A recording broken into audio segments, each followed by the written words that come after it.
So I thought I'd make a video outdoors today for a change. I'm sitting by a lovely river here in Devon. And today's topic is, for a man, as a man, how often should you ejaculate?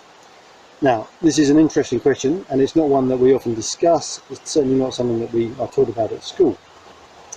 Now, there's this idea that if you're a boxer or a football player or something like that, that it would be a very good idea the night before a big match to conserve your semen, right? So to not ejaculate.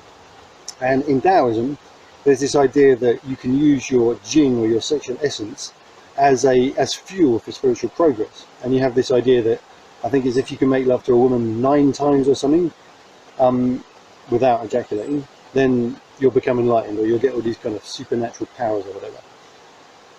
So it's an interesting thing, right? What's the truth? Now, it seems obvious to me that your sperm as a man is a source of energy, it's a source of strength, it's a source of courage. We have this term in the English language, you know, he's got a lot of spunk, right? Charming expression. So it seems to me that it's a useful resource that should be used wisely. Now, you're going to get extremes, as is always the case with this stuff. You're going to get people saying, you should never ejaculate, and it's kind of basically tantamount to, I don't know, you know, just kind of draining yourself or whatever. You know, it's a bad idea. It's like really bad for your health. And there's people who just haven't given it a moment's thought, and they're just like, you know, masturbating like, you know, 10 times a day or whatever. Walking around all like floppy, because it has that effect, right? Let's face it, if you come, then it feels good and it releases endorphins, and it has lots of positive effects for your emotional and physical well-being. It gives you a kind of deep relaxation. But you don't always want to be in a state of deep relaxation, feeling kind of blissed out, the afterglow of having sex, right? So there's a question here about, you know, how can we be wise, how can we be discerning with this resource that we have? So I don't think the question is so much, you know, is there like a fixed number?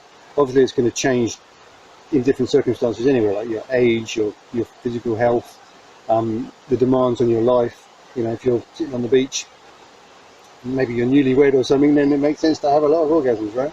As a man and as a woman, of course, or whatever gender you are. But there's other situations, like you might be like on a real drive to get a business up and running, or you might be training for some kind of event or something like this, in which case it would make sense to ejaculate less often. I think for me it really comes down to choice. Right? If you don't have a choice about how often you ejaculate, because you're basically just led by your sexual drive, that's not great. Okay. Also, in terms of sex and pleasing a partner and something like that, you wouldn't necessarily want to be not having a choice about when you ejaculate. Okay? You want to be in control, so you can make love to a woman for a long time if that's what you want to do. And if you don't have a choice about when you ejaculate, that's not so good, right? So I think being in control of your orgasms as a man is a really good idea. And then I'm not going to say this is a good amount, this is a bad amount. I just want to kind of bring awareness to the possibility of having some choice in this and some awareness to what is the effect. It's going to be different for different people. So you know, some people might go to, I don't know, maybe have 3 or 4 orgasms a week and ejaculate, and that's fine. And other people might find that if they do that, they haven't got the energy they need, because whatever, you know, the demands in their life. There are some numbers in Taoism that I've heard, like I think at the age of 50, 1 time a week is recommended. But, you know, and you know, it's more if you're younger, unless as you get older, like maybe it goes up to like down to once a month or something like that as you get to 70. I can't remember the exact numbers.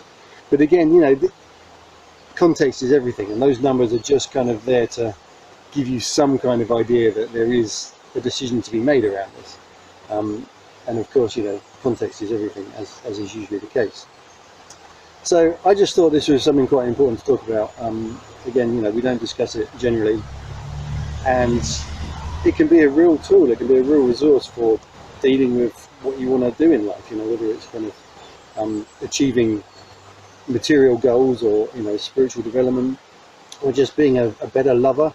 Whatever it is you want to achieve, take control of your orgasms, basically. Take control of your ejaculation. There is a distinction there, because in Taoism there are techniques where you can actually learn to orgasm without losing semen.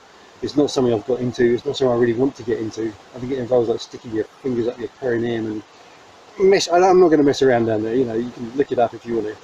But for me, it's just about having a bit of self-discipline, you know, not never letting myself orgasm, because it's wonderful. Ejaculating is wonderful.